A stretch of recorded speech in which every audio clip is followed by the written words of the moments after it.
Asia के सबसे अमीर व्यक्ति गौतम अडानी इस वक्त चर्चाओं में है, कारण एनडीटीवी। इसी बीच एक खास इंटरव्यू में बिजनेसमैन अडानी ने अर्थव्यवस्था, मोदी से रिश्ते से लेकर एनडीटीवी पर भी अपनी बात रखी। अर्थव्यवस्था पर बात करते हुए गौतम अडानी ने एक बड़ा दावा किया। उन्होंने कहा, आजादी के 75 साल में से 58 साल $1 ट्रिलियन की जीडीपी के लिए लगे, 12 साल में 2 ट्रिलियन और सिर्फ 5 और सालों में 3 ट्रिलियन।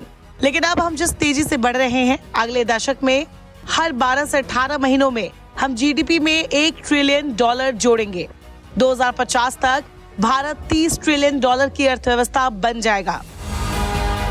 देश और दुनिया के जाने माने उद्योगपति गौतम अडानी ने प्रधानमंत्री नरेंद्र मोदी के साथ अपने संबंधों से लाभ उठाने के आरोपों का खंडन करते हुए कहा, पीएम और मैं एक ही प्रदेश से आते हैं, इसीलिए आरोप लगाना आसान हो जाता है। ये दुर्भाग्यपूर्ण है कि मेरे खिलाफ ऐसा बोला जाता है।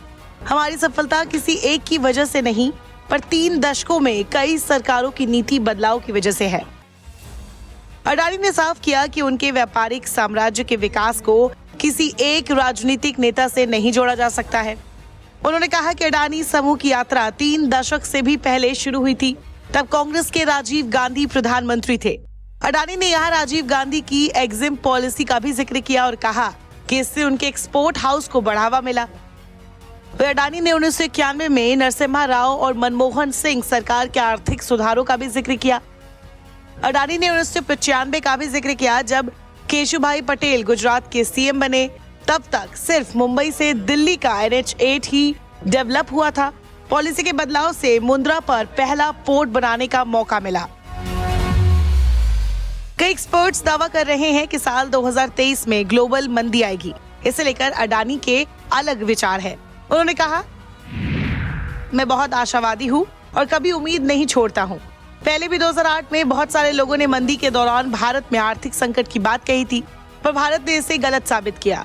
मैं आशा करता हूं कि अगला बजट कैपिटल एक्सपेंडिचर, रोजगार और सामाजिक सुरक्षा पर ध्यान देगा। ये भारत को ग्लोबल हेडविंड से बचाने में मदद करेगा। वहीं एनडीटीवी के अधिग्रहण पर अडानी ने कहा, एनडीटीवी एक विश्वसनीय, स्वतंत्र वैश्विक नेटवर्क होगा, जिसमें मैनेजमेंट और एडिटोरियल के बीच एक स्पष्ट लक्ष्मण रेखा होगी।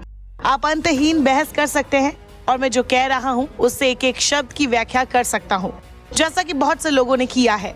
हमें जज करने से पहले थोड़ा समय दे। ये इंटरव्यू एनडीटीवी के फाउंडर प्रणव रॉय और उनकी पत्नी राधिका रॉय के हाल के उस फैसले के बाद आया है, जिसमें उन्होंने कहा था कि वे अडानी ग्रुप को अपनी शेष 32.26% हिस्सेदारी का 27.26% बेच देंगे। इससे अडानी ग्रुप के पास हिस्सेदारी बढ़कर 64.72% हो जाएगी, जो अभी 37.45% है। रॉय परिवार एनडीटीवी प्रमोटर RRPR के बोर्ड से भी इस्तीफा दे चुका है।